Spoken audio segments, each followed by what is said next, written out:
Students, welcome back to virtue physics classes. आज का topic है गॉस डाइवर्जेंस थ्योरम। इस टॉपिक में हम किसका स्टडी करेंगे? देखो, सबसे पहले हम समझेंगे कि इसका स्टेटमेंट क्या होता है, इसका एप्लीकेशन पार्ट क्या है, यूज क्या है। इसके बाद हम सिंप्लीफाई करेंगे इसका डेरिवेशन, मतलब इसका प्रूफ। इसको हम प्रूफ करेंगे कि किस तरह से गॉस डाइवर्जेंस थ्योरम का स्टेटमेंट निकल कर आता है। तो सबसे पहले आप क्वेश्चन राइट डाउन करिए। क्वेश्चन क्या बनता है इस टॉपिक से? State and prove the Gauss divergence theorem. State and prove the Gauss divergence theorem. आपको स्टेटमेंट लिखना है और इसको प्रूफ करना है, ठीक है। बहुत इजी है, हद से ज्यादा इजी है। केवल आपको यहाँ पे दो डेफिनेशन याद रखनी है। उन दो डेफिनेशन को याद रखकर आप कंप्लीट डेरिवेशन सिंप्लीफाई कर सकते हो, ठीक है। और सबसे पहले इसके स्टेटमेंट को समझो। स्टेटमेंट को समझने के लिए इसका मैथमेटिकल एक्सप्रेशन आपको याद रखना है। क्या बोल रही हूं मैं? इसका स्टेटमेंट समझने के लिए आपको इसका मैथमेटिकल एक्सप्रेशन याद रखना है। मैथमेटिकल एक्सप्रेशन क्या है? इधर देखो एक बार। Integration of close surface, integration of close surface of an vector field. Vector field हम ए लेकर चल रहे हैं, ठीक है।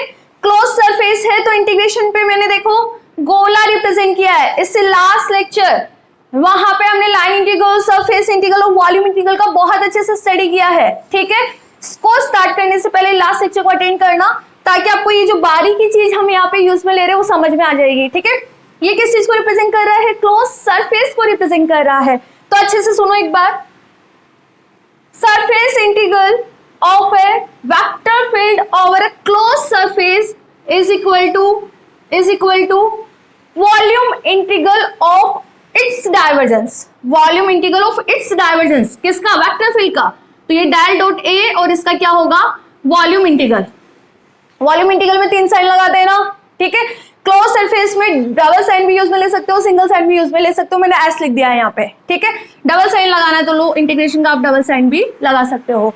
तो आप क्या बोलोगे? स्टेटमेंट क्या रहेगा इसका स्टेटमेंट ये रहेगा, the surface integral of an vector field over a close surface is equal to volume integral of its divergence. इसके डाइवर्जेंस के वॉल्यूम इंटीग्रल के बराबर रहेगा, ठीक है।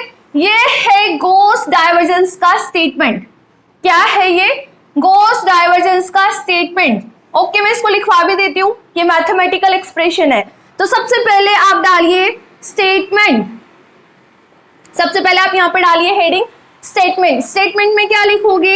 The surface integral, the surface integral of A vector field, of A vector field over a closed surface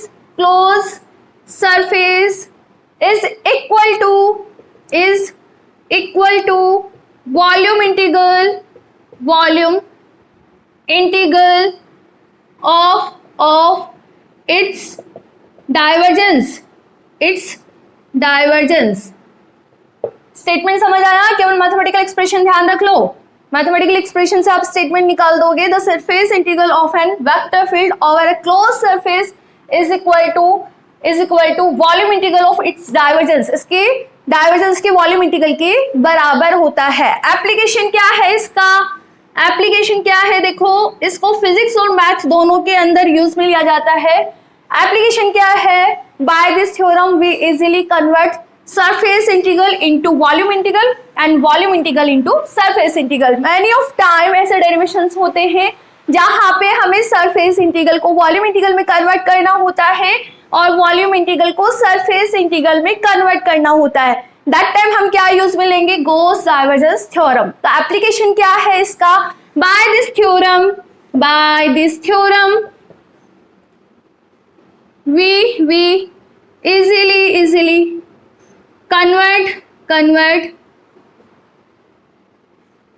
easily convert surface integral into volume integral and vice versa, ठीक है। तो इसका यूज समझ आ गया। जहां पे आपको सरफेस इंटीग्रल को वॉल्यूम इंटीग्रल में कन्वर्ट करना है या वॉल्यूम को सरफेस में कन्वर्ट करना है, दैट टाइम हम क्या यूज में लेंगे? Gauss divergence theorem. तो जल्दी से स्टेटमेंट और एप्लीकेशन दोनों लिख लीजिए। इसके बाद हम इसका प्रूफ इसका कंप्लीट डेरिवेशन कर लेते हैं, जहां हमें केवल 2 डेफिनेशन याद रखनी है। वो 2 डेफिनेशन यदि हमें याद है तो हम डेरिवेशन 2 मिनट के अंदर सिंप्लीफाई कर लेंगे। इसको लिखो पहले, उसके बाद हम आते हैं डेरिवेशन पार्ट पे। कर दो इसको इरेज, ठीक है। अब लिखो इसका प्रूफ। स्टेटमेंट देख लिया हमने क्या है, एप्लीकेशन देख लिया इसका, अब लिखो आप इसका proof.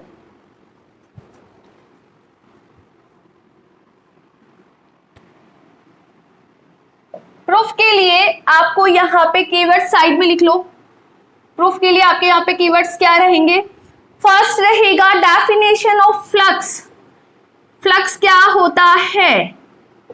Flux many of time हम पढ़ चुके हैं, फाई से रिप्रेजेंट करते हैं, which is equal to a dot d a. यहाँ पे क्लोज सरफेस से कितनी वेक्टर फील्ड लाइन पास हो रही है, कितनी वेक्टर फील्ड लाइन निकलती है, उसे हम क्या बोलते हैं? फ्लक्स। तो क्या डेफिनेशन रहती है? ए डॉट डी ए, इसे हम क्या बोलते हैं? फ्लक्स बोलते हैं। सेकेंड डेफिनेशन हम यहाँ पे लेंगे फिजिकल मीनिंग ऑफ डाइवर्जेंस। वो पहले पढ़ा हुआ है तो आपको ध्यान भी होगा। फिजिकल मीनिंग ऑफ डाइवर्जेंस में हमने डाइवर्जेंस की डेफिनेशन डिफाइन की थी कि डेल डॉट ए किसके बराबर होता है? Flux is divide by volume.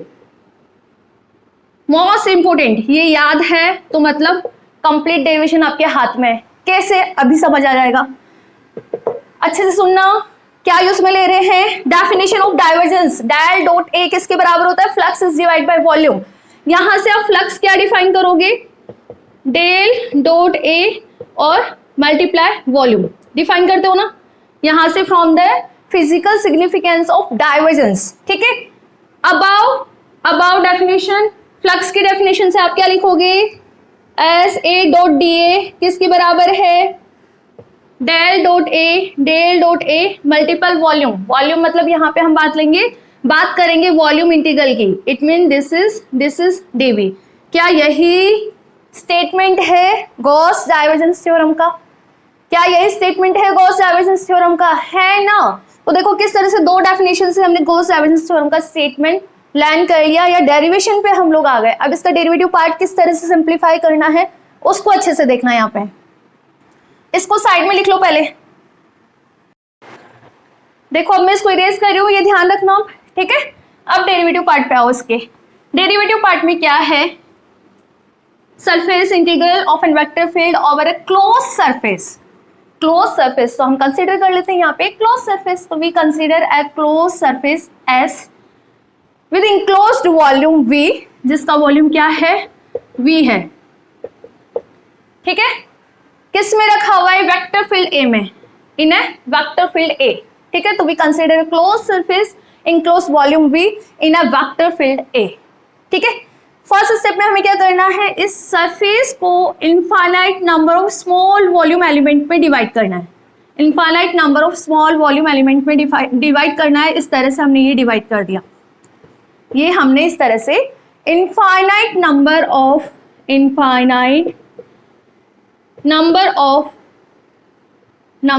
Small volume element इस तरह से हमने इनको डिवाइड कर दिया, ठीक है। अब 1 2 3 इस तरह से आपके पास क्या है? बहुत सारी सरफेसेस है। इनफाइनाइट नंबर मतलब बहुत सारी सरफेसेस है, ठीक है। इस सरफेस का हमने वॉल्यूम डिफाइन कर दिया कि फर्स्ट सरफेस का dv1 है और इसका एरिया जो सरफेस है उसको हमने डिफाइन कर दिया ds1। सिमिलरली इसके लिए डिफाइन कर दिया dv2 और इसके लिए हमने सरफेस डिफाइन कर दी ds2।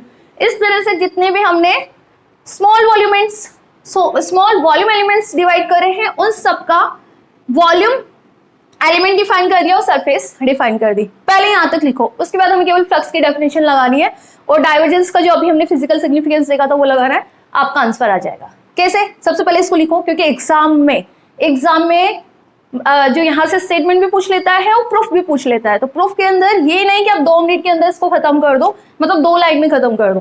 थ्योरी इंपोर्टेंट है वहां पे लिखना, ठीक है। तो राइटिंग स्किल बहुत इंपॉर्टेंट है वहां पे। आपको अच्छे मार्क्स चाहिए, मतलब प्रॉपर आपको लिख कर आना है, ठीक है। तो इसको पहले लिखो कि हमने यहाँ पे क्या कंसिडर किया, उसके बाद में आगे नेक्स्ट स्टेप आपको समझाती हूँ। तो we consider a close surface s with volume enclosed V in a vector field A, in a vector field A, ये हमने डिफाइन कर दिया. Now we divide this volume या फिर surface, this surface लिख लो आप, this surface into a large number of small volume elements. ठीक है, each volume element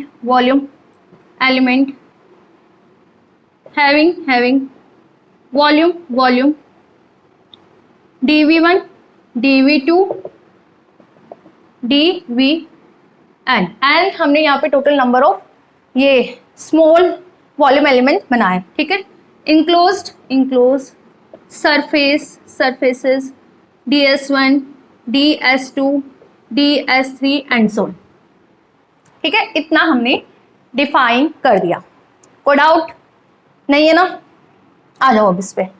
now we use physical significance of divergence. बताओ, डेल डॉट ए क्या लिखूं? Equal to flux is divide by volume. This is equation number 1.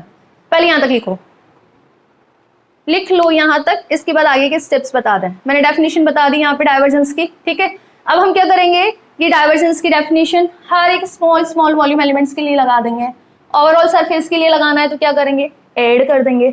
और जैसे आप add करोगे तो आपका यहाँ पे गॉस डाइवर्जेंस थ्योरम का स्टेटमेंट प्रूफ हो जाएगा. करें आगे. देखो अब थोड़ा सा इरेज कर रही हूँ ऊपर का.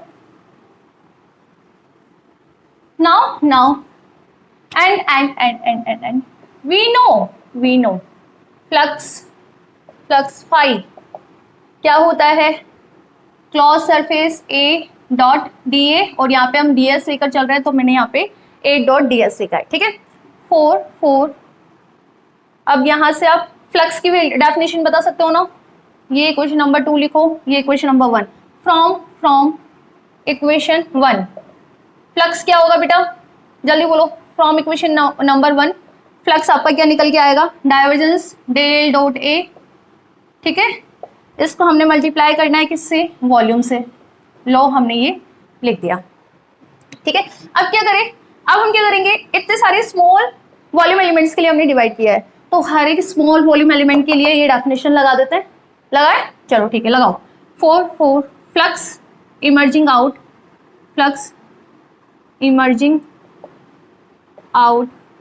from the volume element 1. ये वॉल्यूम एलिमेंट 1. बताओ क्या होगा, क्लॉज सरफेस, ये लो क्लॉज सरफेस हमने बना दी. यहाँ पे मैं S1 लिख रही हूँ क्योंकि इसका DS1 हमने डिफाइन किया है. तो A dot DS1, A dot DA होता है ना, तो इसके लिए सरफेस हमने क्या लिए, DS1. ठीक है, डेल डॉट ए, ये लो भाई डेल डॉट ए. ठीक है, अब नाउ वॉल्यूम आप क्या लिखोगे यहाँ पे, वॉल्यूम बताओ, वॉल्यूम क्या लिखोगे यहाँ पे, dV1 डिफाइन किया ना आपने, क्या dV1 यहाँ पे हमने डिफाइन किया. ठीक है, similarly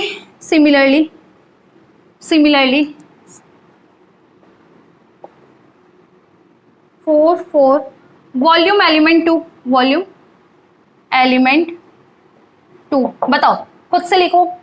volume element 2 clause surface S2 आएगा ना, A dot DS2 equal to del dot है ऑलरेडी. ठीक है, वॉल्यूम बताओ इसका कितना है, dV2. तो इस तरह से हमने infinite number of small volumes में डिवाइड किया है.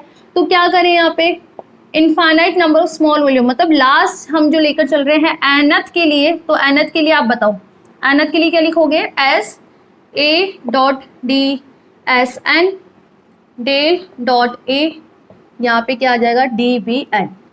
ठीक है, ये हमारा यहाँ तक रिजल्ट आ रहा है. लिखो इसको, लिखो इसको और इक्वेशन नंबर दे दो। इक्वेशन नंबर हमने यहाँ पे 2 दिया है ना, ये 3, ये 4 और ये 5। लिखो यहाँ तक, आगे मैं बता दूँ क्या करना है। Now we add equation number 2, 3 and 4. Now we add equation 3, 4 and 5. करो ऐड। यदि हम ऐड करते हैं तो आपके पास क्या बनेगा, S1, LHS साइड को ऐड कर दो और RHS साइड को ऐड कर दो add, S2 A dot DS2 डस कहाँ तक जा रहे हैं हम, plus SN A dot DSN। बताओ कोई डाउट नहीं है ना, इक्वल टू, अब RHS साइड को भी ऐड कर दो।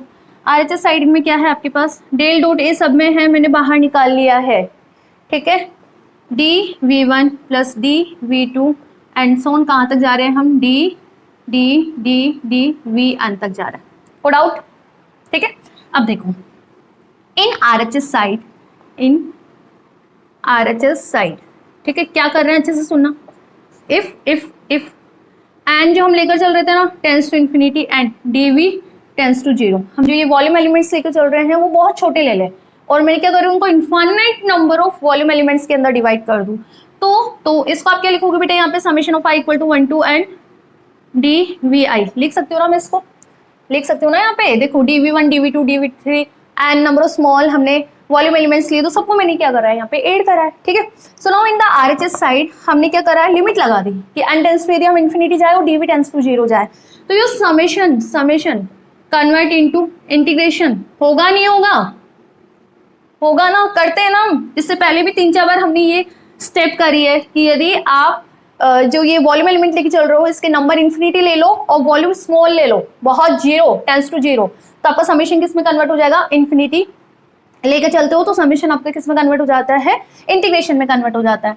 तो यदि हम ये चीज अप्लाई करें ऊपर, तो आप इसको क्या लिखोगे, इसको भी मैं लिख सकती हूँ ना, integration of i equal to 1 to n, ठीक है। या तो इसको ऐसे लिख लो इंटीग्रेशन और इससे पहले समेशन लगा लो i equal to 1 to n a dot ds लिख सकते हैं ना। यहाँ पे देखो ds1 ds2 ds3 dsn तक जा रहा है, तो मैंने इसको मर्ज करके समेशन के फॉर्म में लिख दिया, इज इक्वल टू यहाँ पे आपका है डेल डॉट a, ठीक है। और यहाँ पे ये समेशन में है, जैसे हमने लिमिट लगाई तो किस में कन्वर्ट हो जाएगा, इंटीग्रेशन के अंदर कन्वर्ट हो जाएगा ना। तो हम इस समेशन को भी क्या लिखते हैं, इंटीग्रेशन की फॉर्म में लिख देते हैं, और इंटीग्रेशन आपका वॉल्यूम इंटीग्रेशन है, ठीक है। और यहाँ पे आपका क्या आ जाएगा, dV आ जाएगा, ठीक है। अब देखो फोर सिंप्लीफाई